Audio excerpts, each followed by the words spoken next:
मी तुम्हाला मनापासून धन्यवाद देतो की दिलीपरावांचा आज 62वा वाढदिवस करण्याकरता आपण सगळे एकत्रित झालेलो.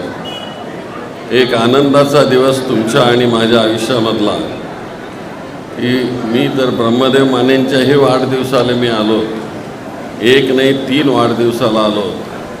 मी जुना कार्यकर्ता ज्याचा उल्लेख या ठिकाणी दिलीपरावांनी केला. मला अनेक वेळेस वाटायचं की ब्रह्मदेव माने साहेब हे रागावलेले आहेत आणि आता काय करतील सांगता येत नाही.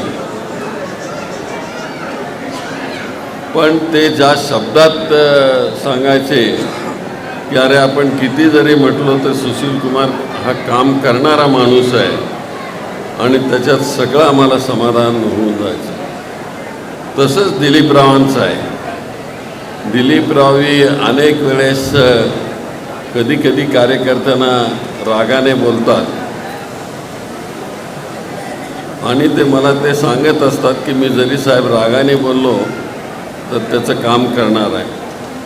ही जी भावना आहे माणुसकीची ती अतिशय महत्त्वाची आहे. राज्यकर्त्याला सगळ्यात महत्त्वाची गोष्ट म्हणजे आपला कार्यकर्ता किती हुशार आहे हे जाणून त्याला संधी देण्याची जी भूमिका आहे ती दिलीपरावांच्यामध्ये आहे. दिलीपराव म्हणजे आर्थिक दृष्टीने सबल असणारा एक आमचा नेता, सहकारामध्ये सबल असणारा नेता, साखर कारखानदारीमध्ये सबल असणारा नेता आणि वैद्यकीय क्षेत्रामध्ये देखील आपली दिशा दाखवणारा नेता आणि आता तर शैक्षणिक क्षेत्रामध्ये पिता पुत्र दोघेही मोठ्या प्रमाणात अग्रेसर भूमिका घेऊन निघालेले आहेत. ग्रामीण भागातून आलेलं नेतृत्व हे एवढ्या चांगल्या प्रकारे महाराष्ट्रातल्या तरुण पिढींना शैक्षणिकदृष्ट्या उभं करण्याचं जे काम करतात मला खूप कौतुक वाटतं. की ब्रह्मदेव मानेंचं देखील असंच होतं की त्यांनी एकदा देशातल्या अर्थतज्ञांना बोलावलं होतं. मी त्यांना विचारलं तुम्ही यांना कसं काय बोलावलं.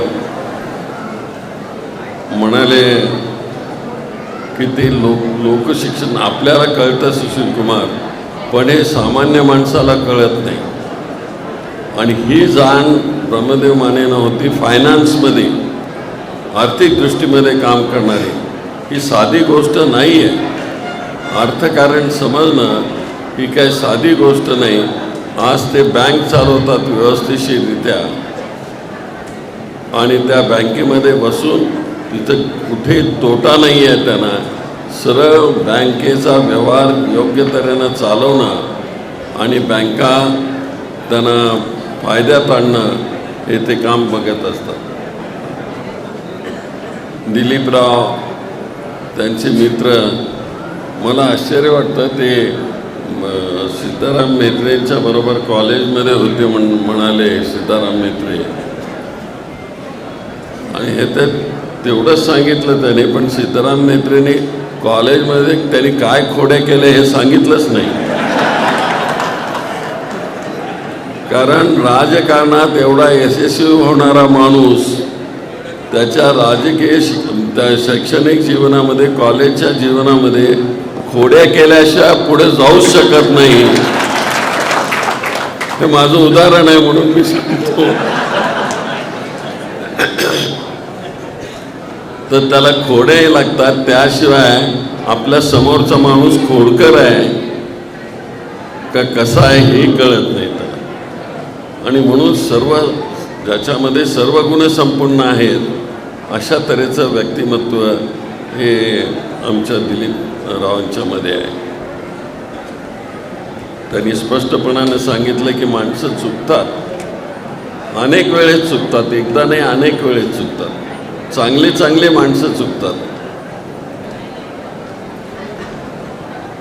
पण ती चुकल्यानंतर त्याला करेक्ट करणं, व्यवस्थिशीर करणं आणि पुन्हा सरळ रस्त्यावर येणं ही अतिशय महत्त्वाचं आहे.